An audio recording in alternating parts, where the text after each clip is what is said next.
Saturday, October 25, 2014, was a beautiful autumn day in Frenchtown Township, Michigan. The air was crisp. It was perfect weather for the popular Halloween party set for that evening. One of the people looking forward to the big Halloween bash was 22-year-old Chelsea Bruck. Chelsea was a 5 feet 7 inches beautiful blonde-haired woman, who was the youngest of 5 children. She had been working on her Halloween costume for weeks, and was excited to dress up as Poison Ivy from '97 Batman and Robin movie. She arrived at the party that night with her good friend Rebecca Brinson.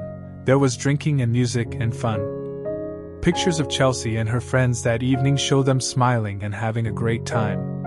The party went on for hours. As the night drew to a close, the crowds began to thin out. At 2:30 a.m., Chelsea's phone rang. She didn't recognize the number, but she answered. The caller offered her a ride home. She accepted. With leaves crunching under her feet and the soft autumn breeze flowing around her, Chelsea disappeared into the darkness. She had no idea what awaited her. Chelsea never made it home from the party. The next day, her family called the police and immediately began searching. A friend told police investigators that Chelsea received an unknown call at 2:30 a.m. on the night of the party. Another friend said that Chelsea left the party around that same time with a man named Daniel Clay. But that's all anyone knew. A large search party was organized.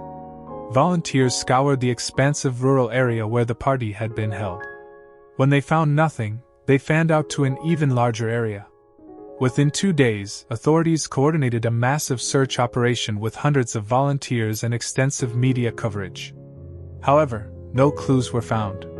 The crisp fall weather turned cold, and winter marched in. Still, there were no signs of Chelsea. With the help of friends, family, and community supporters, her family distributed hundreds of thousands of flyers bearing Chelsea's photo. There were flyers on power poles, windows, front desks, and bulletin boards. The flyers went out all around Michigan and Ohio, as well as other states across the country. Worldwide, an estimated 1 million flyers were shipped, but no one came forward with information. But Chelsea's mother would not give up. Spring arrived and police still had nothing. Then, in early April 2015, there was a break in the case. Chelsea's Poison Ivy costume and some other pieces of her clothing were found at an abandoned industrial site about 10 miles away from where Chelsea was last seen leaving the Halloween party. Then, on April 24, 2015, the family's worst fears were realized. Chelsea's naked body was found by a construction crew in a shallow grave at a rural construction site, near a set of railroad tracks in Ash Township. Within a year of Chelsea Bruck's disappearance and death, a massive investigation generated 1,000 tips from the public. Sheriff's detectives conducted 800 interviews and issued 34 search warrants. 50 different law enforcement agencies assisted the effort. And it paid off. On July 22, 2016, the Monroe County Sheriff's Department arrested 27-year-old Daniel Clay at the Frenchtown Villa Mobile Home Park. Forensic evidence linked Clay, who was seen leaving the party at the same time as Chelsea, to her murder. His DNA, which was collected during an unrelated robbery, matched the sample that was found on Chelsea's Poison Ivy costume. During his interviews with detectives, Clay, who had a long criminal history, gave several conflicting accounts.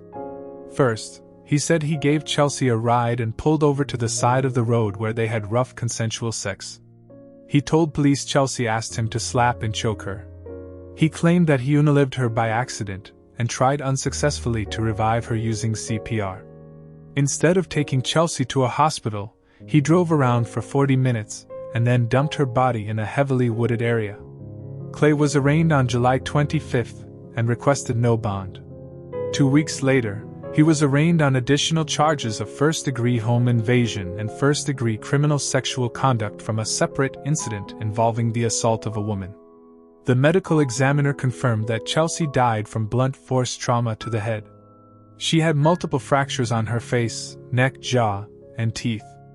The medical examiner said she was 99.9% sure Chelsea did not die from being choked. In July 2017, Clay was found guilty of first-degree murder and sentenced to life in prison without the possibility of parole. The Bruck family was devastated, but Chelsea's mother Leanda stated in court that she had forgiven Clay and even given him a gift. "I am leaving you with a Bible. Jesus came to heal our mess of a life, and I hope you will let him in to help and heal your mess," said Bruck.